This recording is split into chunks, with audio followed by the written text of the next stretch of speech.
Hi, one.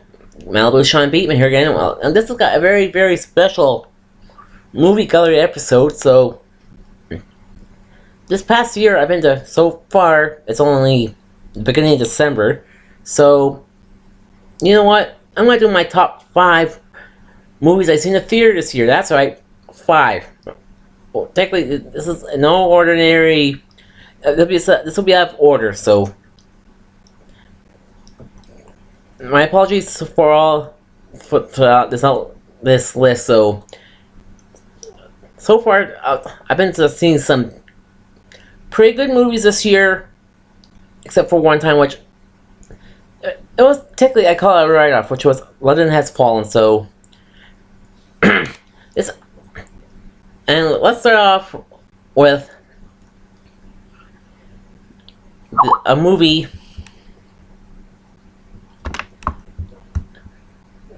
that I've seen just a few weeks ago, The Magnificent Seven, which is a reboot of a TV series that was a reboot of the movie franchise, which it had the guy who played Snake Eye, Storm Shadow from the G.I. Joe films, forgot his name. Also had Chris Pratt and Denzel Washington in it. To me, it was a nice Western, but it was more of a more PC friendly film instead of having all white people in the film. They had a Native American in it. They had a Korean, a black, an African American, a couple white people, which I think was pretty nice. And it's pretty awesome, in my opinion, to see a mixture of races as a team instead of having all white people. And also number 2, which is I've seen it as well, Sausage Party. Well, it was a satire of religion. Plus, seeing Meatloaf the singer as Meatloaf, a food product, was a hoot. So, and that movie had some bad PR for families because the Red Band trailer was shown before Finding Dory played in a theater in California, which I said technically bad PR is for that film is good PR for that film if you're an adult. So and that movie had who's who of comedy stars and had some of the actors in that film actually directed the film and also wrote that film. So, and it's hilarious. And one actor in that film did 3 roles in that film, and some of them you didn't know it was him. Number 3 or whatever well, I might get slack for this one, is the sequel to the Ninja Turtle film that was done a couple of years ago, because actually they fixed the problems from the 1991 sequel, because part 2 from 91 did not have Krang, Bebop, Rocksteady, or Casey Jones, but they actually fixed those problems, and it was technically a nice apology to the original movie franchise, to the old Ninja Turtle fans like myself.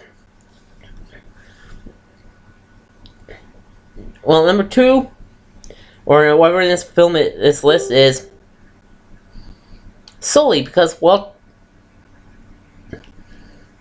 to me, it was a nice biopic on what happened on the Hudson River back in 2010 about that pilot landing that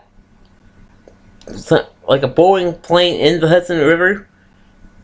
It is technically a nice drama, and hell, to me, I think Tom Hanks will get an Oscar nod for that role. And finally, number 1. This is gotta be the number 1 on this list, but no matter what, on this list, I think people agree on me on this list, Deadpool. That's right. Fuck the fucking Merc with the fucking mouth. And that movie was a non-stop riot. We got Ryan Reynolds playing a role that was fit for him. And it was one of the most entertaining films known to man in 2016. There's, besides him breaking the fourth wall within the fourth wall, he was using language that's not for kids. There was a lot of violence and rated R humor for everyone to enjoy. Plus, there's some in-jokes in there that people didn't know about, and at the end,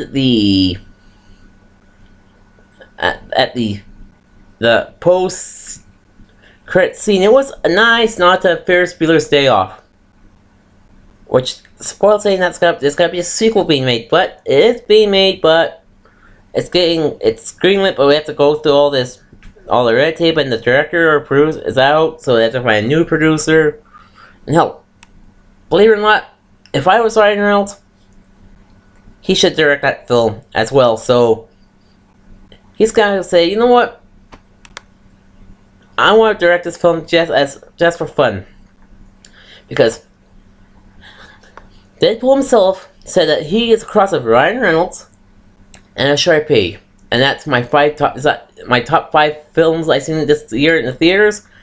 I hope you enjoyed this list here on my YouTube channel and my Daily Motion channel.